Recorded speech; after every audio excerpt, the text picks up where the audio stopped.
IMP,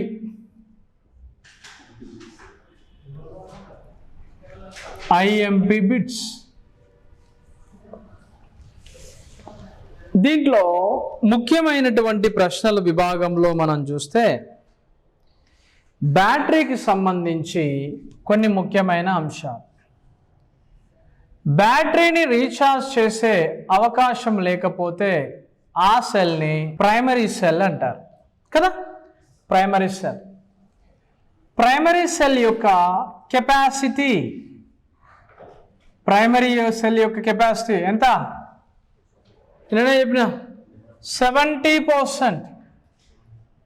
primary cell యొక్క capacity ఎంతండి?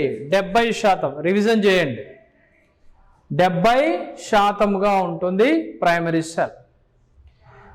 ఈ ప్రైమరీ సెల్లో ఫస్ట్ బ్యాటరీ ఏంటి? వోల్టా సెల్, వోల్టా సెల్ అని పిలుస్తారు. ఈ వోల్టా సెల్లో యానోడ్, యానోడ్, జింక్ ఎలక్ట్రోడ్ కదా, zinc electrode, cathode, cathode, copper electrode, copper electrode. ఈ బ్యాటరీ యొక్క ఈఎంఎఫ్ 1.1 వోల్ట్స్, 1.1 వోల్ట్స్గా ఉంటుంది. ఇది ఫైనల్. ఈ బ్యాటరీలో పోలరైజర్, పోలరైజేషన్, పోలరైజేషన్ తగ్గించే డీపోలరైజర్, డీపోలరైజర్, డీపోలరైజర్గా దేని వాడతారు? MnO2ని వాడతారు. MnO2 అంటే ఏమిటండి? మాంగనీస్ ఆక్సైడ్, మాంగనీస్ ఆక్సైడ్ని వాడతారు, ఆక్సైడ్ని ఉపయోగిస్తారు, మాంగనీస్ ఆక్సైడ్ని ఉపయోగిస్తారు. దీనిలో లోకల్ యాక్షన్, స్థానిక చర్యని, లేదా సింపుల్గా చెప్పాలంటే జింక్ మీద వచ్చే డిస్టర్బెన్సెస్ని తీసేయడానికి ఏం చేయాలి? జింకుని మెర్క్యూరీతో కలపాలి. దాన్ని ఏమంటారు? జింక్ అమాల్గేషన్ అంటారు కదా, అమాల్గమ్ అంటాం. జింక్ అమాల్గమ్ అనేది ఉపయోగిస్తాం. ఇది ఏ సెల్? ఇది వోల్టాయిక్ సెల్. ఇది బండ గుర్తుపెట్టుకో. థర్డ్ వన్ ఏంటిది? Daniell cell. అంతేనా? Daniell cell. డేనియల్ సెల్లో సేమ్ ఉంటుంది, ఈఎంఎఫ్ కూడా సేమ్ ఉంటుంది కదా. యానోడ్ ఏంటిది? జింక్. క్యాథోడ్ ఏంటది? కాపర్. ఈఎంఎఫ్ ఏంటి ఇక్కడ? 1.1V. Next one fourth point, Leclanche cell. Leclanche cell, Leclanche cell ఏమంటారు? Intermittent cell. అడప దడప వినియోగించే ఘటము అని అడిగాడు ఈపీడీసీఎల్లో. వినియోగించే ఘటము ఇంటర్మిటెంట్ సెల్ అంటారు. ఈ ఘటం యొక్క ఈఎంఎఫ్ 1.48V లేదా 1.5V కదా. ఏ సెల్ అది? లెక్లాంచి సెల్. లెక్లాంచి సెల్లో ఎలక్ట్రోలైట్ ఎవరు? ఎలక్ట్రోడ్ ఎవరు? యానోడ్. Anode zinc. క్యాథోడ్ పేపర్లు తిప్పండి చూడండి ఒకసారి. క్యాథోడ్ కార్బన్, కార్బన్ కడ్డీ కదా, కడ్డీ. దీంతో పాటు ఏం వాడతారు? MnO2 వాడరు. MnO2ని దేనికోసం వాడతారు? డీపోలరైజర్, పోలరైజర్, డీపోలరైజర్గా ఉపయోగిస్తారు. దీని యొక్క పేస్ట్ ఏంటి? Ammonium chloride. ఏంటిది ఇది? ఎలక్ట్రోలైట్గా వాడతారు. దేనిగా వాడతారు? ఎలక్ట్రోలైట్గా వాడతారు.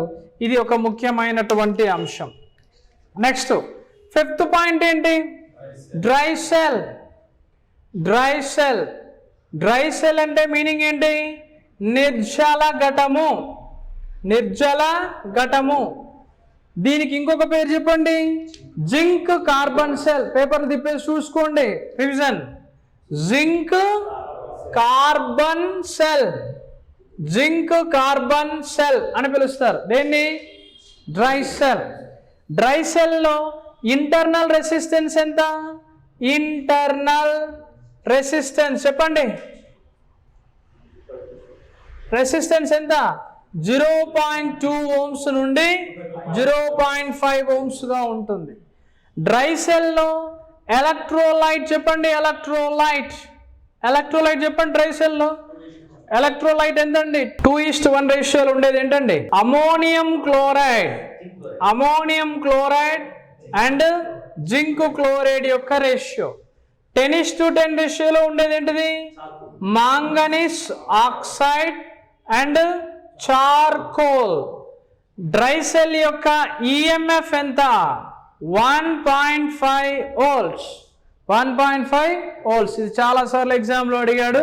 ఇది కూడా మీరు చూశారు.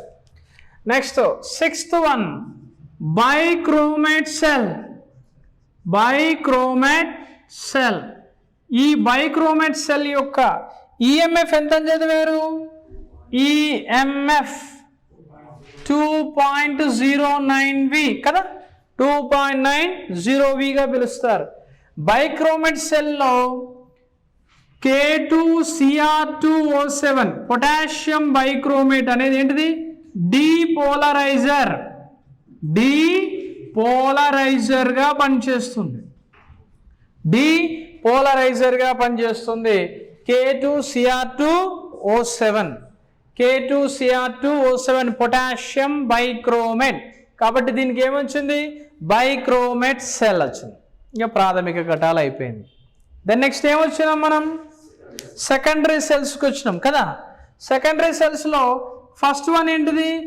Lead acid cell. మొత్తం చెప్పను, జస్ట్ కొన్నే చెప్తున్నాను, గుర్తుపెట్టుకోండి. ఎగ్జామ్లో రిపీట్ అయ్యేటి. Lead acid cell. Lead acid సెల్లో పాజిటివ్ ప్లేట్ ఏంటిది? PbO2. PbO2ని ఏమంటాం మనం? Lead peroxide. Lead peroxide. Negative plate ఏంటిది? Pb. దీన్ని ఏమంటాం? లెడ్ లేదా స్పాంజీ లెడ్ అంటారు. దీనిలో ఏం వాడుతున్నాం? ఎలక్ట్రోలైట్. ఎలక్ట్రోలైట్ ఏంటిది? Dilute H2SO4. ఈ H2SO4 మరియు నీటి యొక్క శాతాలు ఎంత ఉండాలి? 33:66 రేషియోలో ఉండాలి. ఈ విలువను తెలిపేది ఏమిటి? హైడ్రోమీటర్. హైడ్రోమీటర్ అనేది దేని కొలుస్తుంది? Specific gravity. స్పెసిఫిక్ గ్రావిటీని కొలుస్తుంది. దీన్ని నిర్దిష్ట గురుత్వాకర్షణ అంటారు. అప్పుడు మనం చూస్తే 1.13 ఉంటే డిశ్చార్జ్ అని రాసాం ఇప్పుడే. నెక్స్ట్ 1.19 కనుక ఉంటే 25% ఆఫ్ ఛార్జ్. నెక్స్ట్ 1.22గా ఉంటే ఎంతండి? 50% ఛార్జ్. 1.25గా ఉంటే 75% ఛార్జ్. 1.28 కనుక ఉంటే 100% ఛార్జ్. కొంచెం పెరిగిన 100% ఛార్జ్కి రీచ్ అయినట్టు. That's enough. అయిపోయిందా ఇక్కడ హైడ్రోమీటర్ టెస్ట్? ఇది గుర్తుపెట్టుకోండి. ఈ లెడ్ యాసిడ్ బ్యాటరీలో కలిగే ప్రధానమైన ప్రభావం ఏమిటి?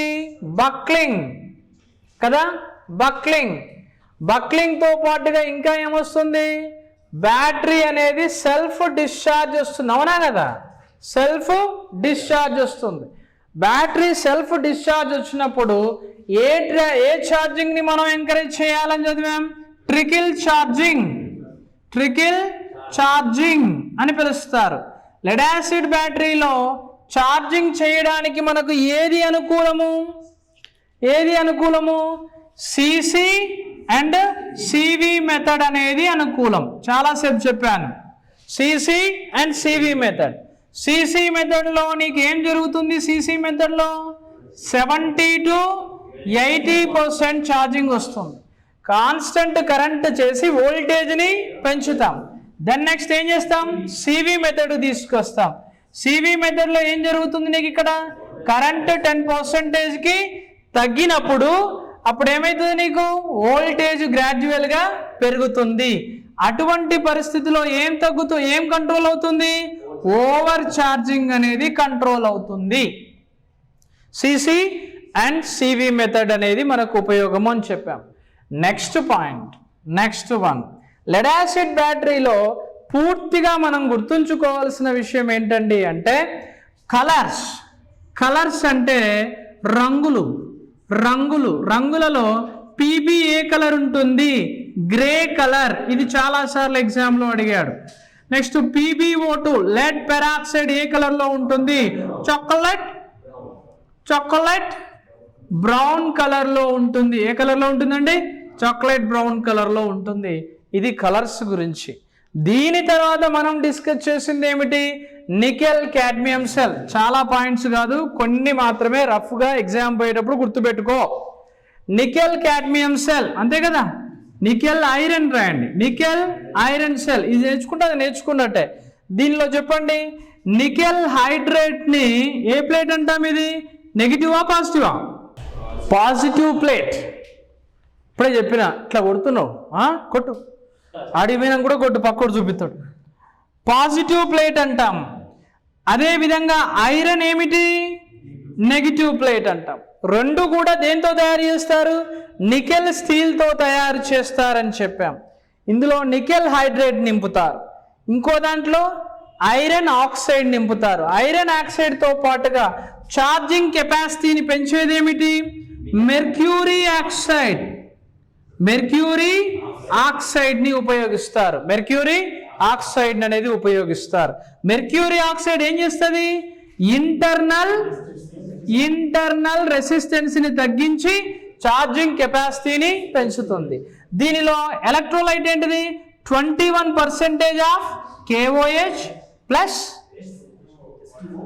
ప్లస్ లిథియం హైడ్రేట్ నీటి యొక్క ద్రావణాన్ని ఉపయోగిస్తారు.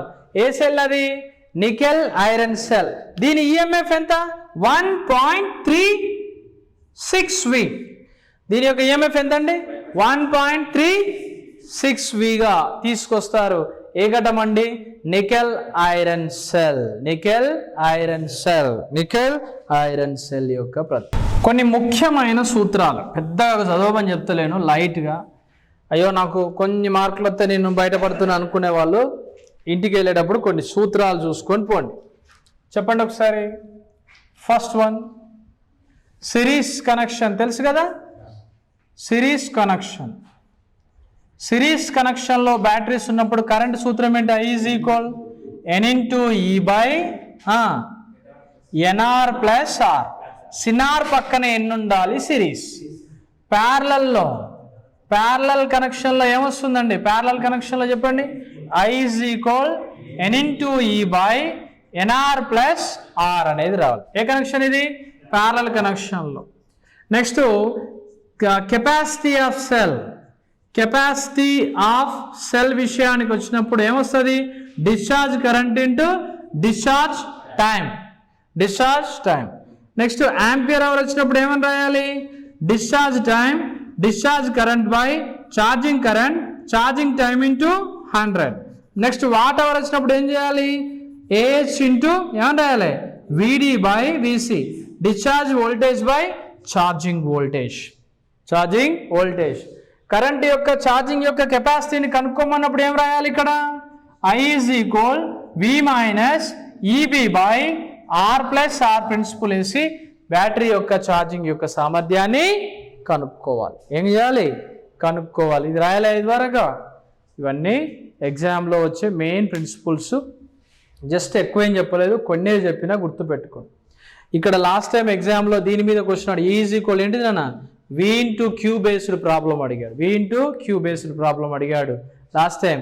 కాబట్టి Q ఇయ్యలేదు, IT ఇచ్చాడు. కాబట్టి ఏం చేసాం మనం, 28.08 మెగాజౌల్స్ వచ్చింది కదా, IT చేసేసాం. ఇట్లా మల్టిపుల్ టైప్స్ ఆఫ్ క్వశ్చన్స్ మనకి బ్యాటరీస్లో వస్తాయి. ఎంత మంచి లెసన్. పోయినసారి యొక్క ఎస్పీడీసీలో మాత్రమే 3 ప్రశ్నలు ఇచ్చాడు, అంతకుముందు 2 అట్లా ఇచ్చేవాడు. సమాంతర అనుసంధానం ఏంటి, ప్యారలల్ ఏంటి, ఏం తీసుకోవాలో చెప్పాను కదా షార్ట్ కట్స్, అవన్నీ ఒకసారి చూసుకొని చదువుకోండి. ఓకే, ఇంకా మీకు ఏమైనా డౌట్స్ ఉంటే ఈ వీడియోస్ అన్నీ కూడా ఎందులో ఉన్నాయి, లైవ్ సెషన్స్ యాప్లో ఉన్నాయి. ఒకసారి తరువుగా చెక్ చేసుకోండి, ఒకసారి క్లారిటీగా చెక్ చేసుకోండి. ఓకేనా, ఇది ముఖ్యమైనటువంటి అంశం. Okay, wish all the best.